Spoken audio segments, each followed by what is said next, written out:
la diversité et les nouvelles technologies.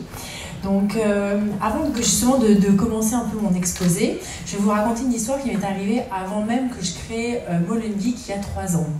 Donc à l'époque, je travaillais pour Startit at KBC Brussels, qui est l'un des 6 incubateurs de la banque KBC. Donc il y a 5 lieux en Flandre et puis il y avait un à Bruxelles. Et moi, en tant que community leader de Startit at KBC Brussels, mon job, c'était de créer et animer une communauté de start-up et de les attirer vraiment dans ce programme d'accélération. Puis un jour, un ami de Molenbeek me téléphone et puis me dit « Tiens Julie, j'ai une jeune, Malika, qui a un chouette projet dans la fashion tech, elle est styliste et ce serait vraiment bien qu'elle puisse bénéficier de ce programme d'incubation Startit et qu'elle puisse vraiment découvrir vraiment ce milieu. » Alors très bien, donc je prends contact avec Malika, elle vient me voir, on prend un café, elle m'expose son chouette projet, et puis alors Malika, on voit bien, c'est une styliste, elle est hyper charismatique, elle fait ses propres vêtements, elle avait un superbe turban sur la tête, et puis elle est vraiment haute en couleur comme ça. Alors je lui présente ce que c'est un programme d'accélération, je lui présente ce que c'est d'avoir un mentor, tout ce qui va se passer si elle intègre Startit at KBC Brussels. Et puis, je l'introduis même à des startups avec lesquelles elle a des intérêts communs, avec lesquels elle pourrait très bien collaborer. Vous savez ce que... Alors, ça se passe super bien, hein. On est là pendant quand même 2 heures, je l'accueille bien, hein, bien comme il faut. Vous savez ce qu'elle a fait? La première chose qu'elle a fait en sortant, c'est de rappeler notre ami commun et de lui dire « Julie, elle est très sympa, mais alors Startit at KBC Brussels, c'est vraiment pas pour moi, je me sens vraiment pas bien. » Alors je me dis, mais mince alors, qu'est-ce qui a pu se passer? Qu'est-ce qui a pu se passer? En fait, Malika, elle avait un problème de reconnaissance dans cette institution. Elle ne se sentait pas à l'aise, elle ne comprenait pas les codes, elle ne se sentait pas du tout à sa place. Startit at KBC Brussels, c'est un énorme incubateur. Moi, j'avais 50 startups sur mon floor. Ça bouillait d'innovation, d'idées, des gens super sympas. Mais elle ne se sentait pas à sa place. Alors le problème de la Belgique, c'est qu'on a plein d'organisations et d'institutions qui sont là pour aider les entrepreneurs, pour les accompagner dans leur projet entrepreneurial, pour les coacher, pour vraiment leur permettre de réaliser leurs rêves. Mais le problème, c'est qu'on s'aperçoit qu'il y a un véritable manque de diversité au sein de ces incubateurs. Très peu de femmes et puis très peu de diversité culturelle. D'ailleurs, je vais donner un chiffre, hein, il y a 15 jours, je donnais un talk pour Google, pour le programme d'accélération qu'ils viennent de lancer à Bicentral, en partenariat avec le L Belgique. C'est qu'en Belgique, on a 13,7% de femmes qui créent des startups tech. 13,7%. C'est dingue, c'est pas assez. Elles sont où les femmes? Moi, je m'appelle Julie Foulon, je suis partie des 13,7% de femmes qui entreprennent dans le secteur du digital et des nouvelles technologies. Et moi, mon métier, c'est de rendre accessibles justement les nouvelles technologies à tous.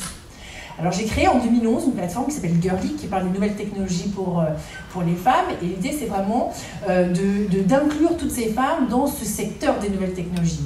J'ai commencé ma carrière en tant qu'entrepreneuse il y a plus de 10 ans, en créant une première société où je créais des sites internet et je vendais des programmes sur mesure pour les entreprises. Et là, je me suis aperçue, effectivement, que ce monde de la tech était principalement drivé par les hommes. D'où mon idée justement de faire quelque chose et d'en faire mon métier, de rendre accessible tout ce monde-là aux femmes.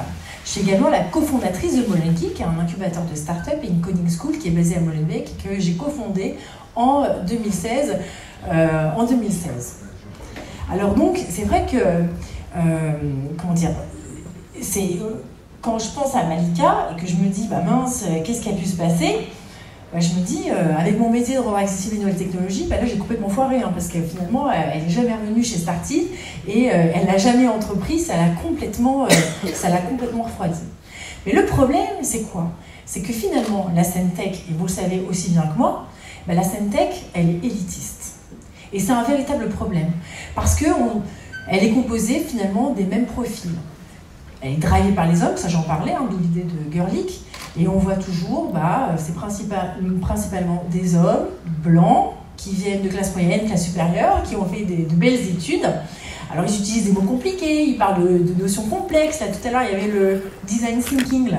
c'est quoi ton pain? Alors moi, au début, moi, quand je suis arrivée sur la Santec, moi je comprenais pas, c'est quoi ton pain? En fait, c'est quoi ton problème? Mais on s'en rend pas compte, on parle comme Ophélie Winter, on fait du franglais et tout, c'est chouette. Mais le problème de tout ça, c'est qu'on crée une distance, mais intersidérale, avec des personnes qui sont non initiées. Malika, elle est venue, moi je parlais comme Ophélie Winter avec plein de mots comme ça, du franglais. Ben, elle a rien compris, elle s'est barrée, c'est normal, elle n'avait pas les codes, elle se sentait pas à l'aise. Et c'est vraiment dommage, parce qu'on a besoin de diversité dans le secteur des nouvelles technologies. On a besoin de diversité dans l'innovation. Et pour l'instant, on n'a pas de femmes, on n'a pas de jeunes et on n'a pas de diversité culturelle. Et c'est un vrai problème, parce que c'est la diversité qui rend les nouvelles technologies intelligentes. Et j'en veux pour preuve, justement, l'intelligence artificielle. Il y a plein d'exemples, et on entend de plus en plus d'exemples comme ça dans la presse, de cas non éthiques, d'applications en intelligence artificielle, ou vraiment des problèmes d'humiliation qui peuvent se passer. Par exemple, Amazon, on le sait, a abandonné un programme de recrutement parce qu'il s'était aperçu qu'il y avait, le programme était biaisé et engendrait de vrais problèmes de discrimination à l'embauche. Aujourd'hui, aux États-Unis, les femmes noires sont aussi victimes de discrimination dès qu'elles prennent l'avion. Vous savez pourquoi? Parce que les portiques de sécurité sonnent parce qu'ils n'arrivent pas à scanner leurs cheveux crépus. Donc du coup, ces femmes noires, elles se retrouvent à devoir être palpées, le cuir chevelu palpé, pour voir si elles n'ont pas dissimulé des objets dans leurs cheveux. C'est complètement dingue d'en arriver là. La seule solution pour faire en sorte de pallier à ces problèmes, c'est d'intégrer les personnes concernées dans le développement de ces applications. C'est le seul moyen. Parce qu'en fait, l'intelligence artificielle, elle n'est pas vraiment si intelligente. Elle n'est pas si intelligente que ça. Parce qu'en fait, l'intelligence artificielle, elle se nourrit et elle apprend finalement de bases de données qui ont été encodées par les humains. Et donc, si il y a des données qui sont manquantes ou s'il y a des groupes qui sont exclus, ça va créer des biais et qui vont engendrer des formes de discrimination. Et ça, c'est vraiment un problème que l'on rencontre. Donc ça, c'est vraiment le constat. Donc je reprends un petit peu mon petit schéma.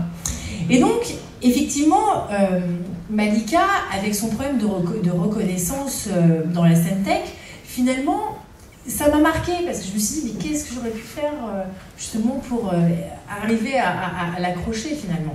Et en fait, Malika et son problème de reconnaissance, c'est vraiment en fait un symptôme de notre société actuelle, un symptôme de la quasi-absence de mobilité sociale.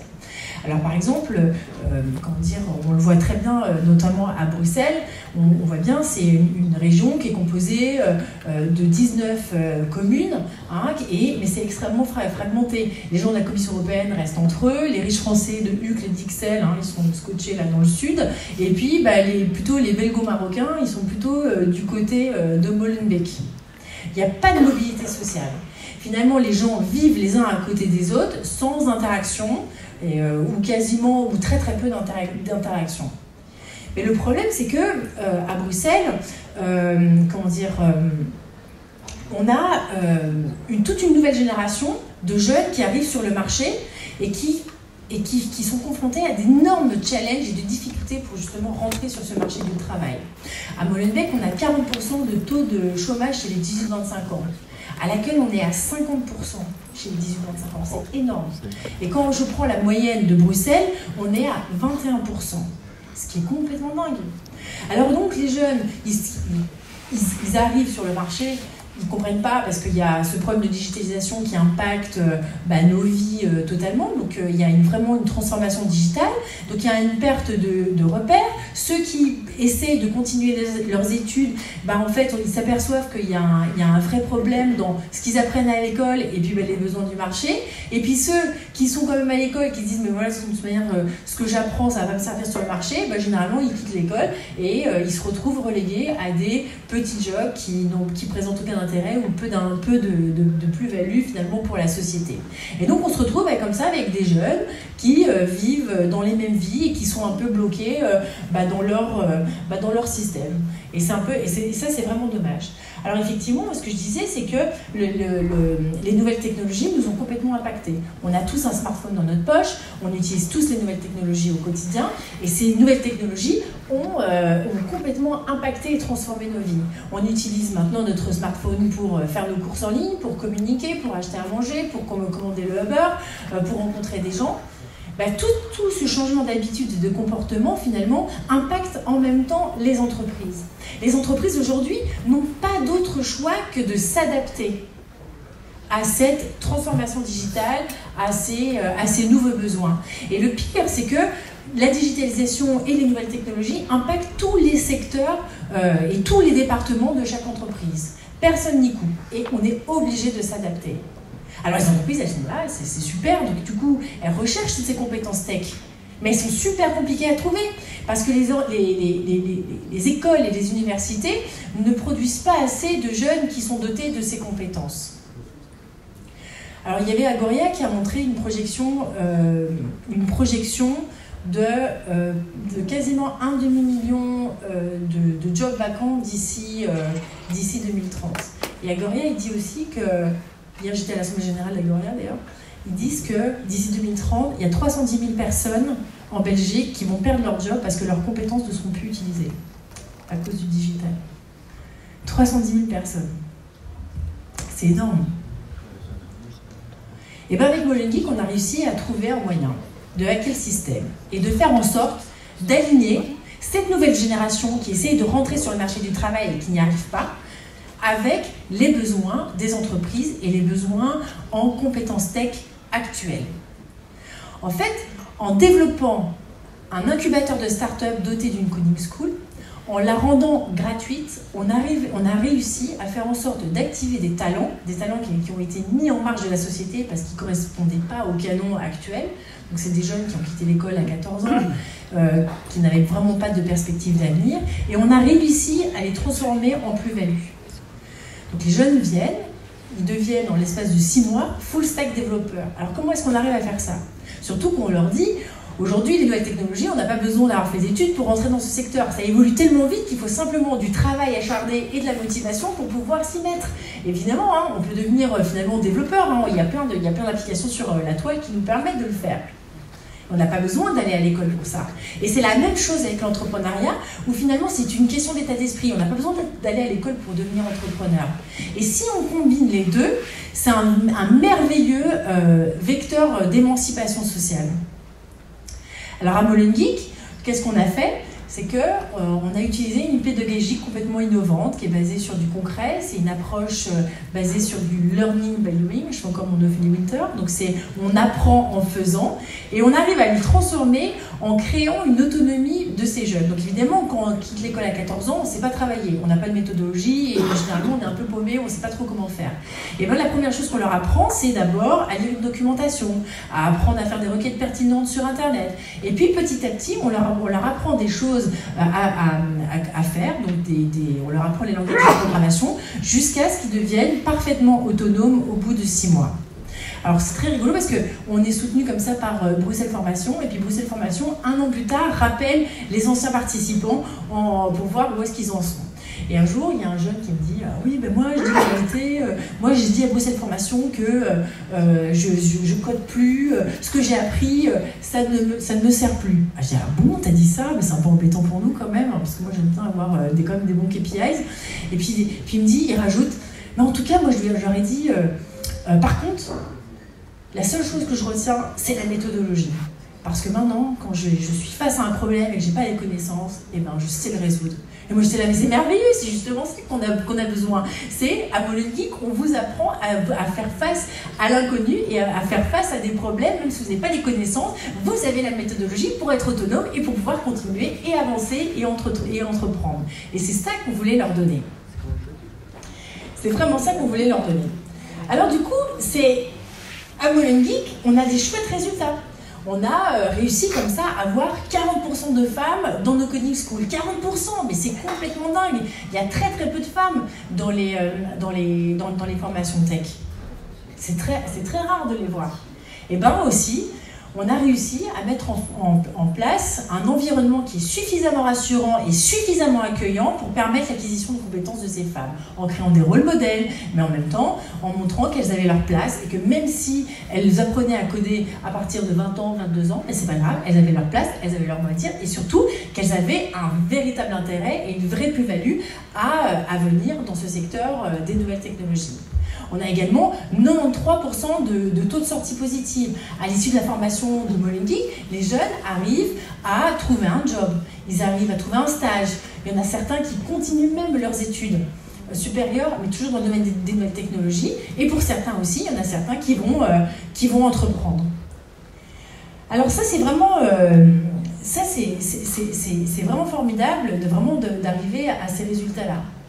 Alors du coup, avec Girlik, hein, on a réussi à faire un peu la même chose. Donc Girlik, à la base, c'était une communauté, c'est quand même plus de 23 000 femmes, hommes et femmes, hein, qui sont passionnés de nouvelles technologies et qui gravitent comme ça autour de ce secteur. Et on a réussi à créer une offre de valeur qui permet justement à ces femmes de rentrer en contact avec les entreprises afin de trouver des jobs.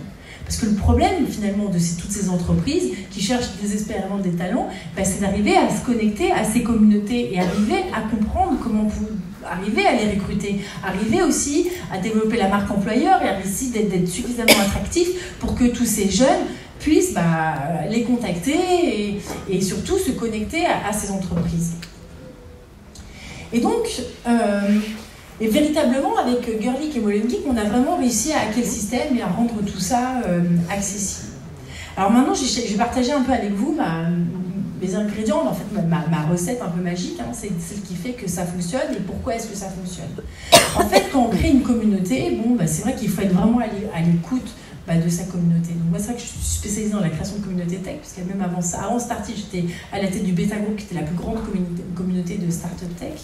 Et vraiment, l'idée, c'est vraiment de rendre les choses accessibles. À Molengeek, on a cassé toutes les barrières possibles, zéro excuse. Molengeek, c'est complètement gratuit, mais en échange, on demande à chaque membre 4 heures de leur temps pour la communauté, pour aider les autres. Le fait de forcer les gens à collaborer et à redonner à la communauté, ça permet l'échange d'expertise, ça permet l'entraide, ça permet la collaboration et au final, c'est hyper bénéfique pour finalement le reste de la communauté puisque le niveau général de la communauté s'élève. Hyper important. Deuxième ingrédient, l'accueil. Alors l'accueil aussi, c'est important. Surtout pour les femmes. Parce qu'aujourd'hui, quand on veut entreprendre, ce que je disais, 13,7% de femmes dans la tech, c'est très compliqué. Souvent, les femmes, on a plein de barrières psychologiques qu'on veut entreprendre. La première barrière, c'est la famille. Très compliqué. Je vais vous raconter une autre histoire. Donc, au tout début de Molengeek, j'ai une femme, Fatima, qui m'appelle, 42 ans. Voilà, donc elle m'explique, je voudrais bien venir vous exposer mon idée. Puis elle m'explique par téléphone qu'elle n'a jamais travaillé de sa vie et qu'elle a élevé fièrement 8 enfants. Bon, je me dis, super, je suis curieuse. Donc quelques jours plus tard, elle vient me voir et puis elle m'expose son idée. Super idée. Elle avait l'idée de créer une plateforme type Uber et dotée de péricultrices dans le but de pouvoir accompagner les enfants en toute sécurité à leurs activités extrascolaires et le week-end. Alors, quand on a élevé 8 enfants, on imagine bien qu'elle a ce qu'on appelle un pain, elle avait un vrai besoin et on sait parfaitement d'où lui venait cette idée. Alors pendant qu'elle était là, elle était venue avec sa fille de 24 ans, vous savez ce qui s'est passé? Sa fille a passé son temps à démolir le projet de sa mère. Alors pendant 1 heure, elle a passé son temps à dire « Mais maman, t'es complètement dingue, mais maman, t'as jamais travaillé de ta vie, mais maman, t'as pas les compétences, mais ça va jamais fonctionner, mais c'est impossible, c'est voué à l'échec. » Le problème qui s'est passé là, c'est que sa fille, elle aime tellement sa maman qu'elle a voulu la protéger et elle a juste simplement projeté ses propres peurs sur sa mère. Et elle a démoli son projet. Parce qu'elle ne voulait pas voir sa mère échouer, parce qu'elle ne voulait pas voir sa mère être ridicule et elle ne voulait certainement pas voir sa mère prendre des risques pour toute la famille. Non, elle préférait tuer dans l'œuf tout esprit d'initiative et d'entreprendre au lieu de voir sa mère essayer un nouveau projet entrepreneurial. Alors en Belgique, on n'aime pas la prise de risque. Et on sait qu'en Belgique, bon, on n'aime pas trop entreprendre, c'est toujours un peu compliqué. Alors, et puis surtout pour nous les femmes, on a aussi quand même quelques barrières. Et donc on a la peur d'échouer, on a la peur de ne pas faire assez d'argent, on a la peur de ne pas savoir comment networker, comment sortir son épingle du jeu. Et c'est vrai que là, on rejoint un peu Malika, on a aussi ce problème d'environnement. Et c'est vrai que souvent, on dit, il faut, quand on veut entreprendre, il faut aller voir les incubateurs, les accélérateurs qui nous correspondent pour pouvoir partager les mêmes centres d'intérêt communs. Ah donc, en fait, en vous racontant un peu toutes ces histoires, on s'aperçoit qu'on arrive comme ça à hacker le système, on arrive comme ça à activer les talents, on arrive à créer de la mobilité sociale, on arrive à faire en sorte que des petits jeunes du fin fond de Molenbeek arrivent à connecter avec les responsables monde réalité virtuelle de Procter & Gamble, dans un événement networking. On arrive à voir qu'il y a des jeunes qui arrivent à prendre leur envol, que j'ai des petits jeunes qui ont quitté l'école à 14 ans et qui passent les concours d'entrée de l'EFEC pour faire un bachelier en informatique. Et on voit aussi des jeunes qui deviennent entrepreneurs et on voit en fait que ça fonctionne. Et ça fonctionne tellement bien qu'on est devenu un modèle. Alors c'est vrai qu'on a eu la chance de pouvoir présenter le modèle aux Nations Unies, on arrive à inspirer, il y a des ministres qui viennent, mais il y a aussi des entrepreneurs, il y a aussi des CEO. Et alors là c'est formidable parce que les CEO ils sont là, mais c'est génial, moi aussi j'ai envie de soutenir, nous aussi on a besoin de compétences tech et nous aussi on a besoin de diversité. Et il faut nous envoyer absolument vos jeunes, envoyez vos CV. Alors on le fait, et là, patatras, problème. À partir du moment où les jeunes envoient, enfin pour certains, parce que ceux qui ont des diplômes, etc., qui sont une fois qu'ils sont dans l'école, ils n'ont pas de problème, mais il y a ceux qui ont des profils un peu à risque, qui n'ont pas de diplôme, qui viennent de certains quartiers de Bruxelles, ou qui ont des noms un peu différents, et à partir du moment où ils rentrent dans les processus de recrutement RH, ils sont bloqués. Gros problème. Et du coup, là, on a réussi d'un côté à casser les barrières mentales de tous ces petits jeunes, d'attirer énormément de diversité. On a plus de 120 jeunes qui viennent à nos sélections de la Coding School, donc ça c'est bon, ça fonctionne. Il y a des rôles modèles qui sont apparus. On a réussi à montrer que c'était possible de leur côté. Maintenant, on a tout un travail à faire au niveau des ressources humaines et au niveau des entreprises pour essayer de les accompagner à penser différemment, à recruter différemment et surtout à penser diversité. Parce que finalement, aujourd'hui, la diversité, il y a plein d'études qui le montrent, la diversité favorise la prise de décision, ça favorise la créativité et aussi ça favorise l'innovation. Parce que si on est tous pareils, on trouve facilement un consensus, mais on n'innove pas. On n'innove pas. Parfois, il faut simplement sortir de sa zone un peu de confort et attirer des talents qui sont un peu différents, qui ont des parcours de vie différents. Et c'est ça qui est important. Et surtout, on est rentré dans une nouvelle phase, la phase de la 4e révolution industrielle, de cette digitalisation où aujourd'hui, on est tous obligés de se former. On ne peut plus rester comme ça à pas parler digital. C'est impossible. Avec Girlic, on a un peu pivoté du modèle, on est passé d'une grosse communauté, donc avec maintenant une nouvelle offre de services. Donc on a développé un pôle de talent acquisition, j'en parlais un peu tantôt, mais on a aussi développé des masterclass qui vont permettre aux femmes dans les entreprises notamment d'acquérir des compétences. Et là c'est intéressant parce qu'on a des entreprises qui viennent nous voir et qui nous disent moi je voudrais bien former telle personne, tel employé.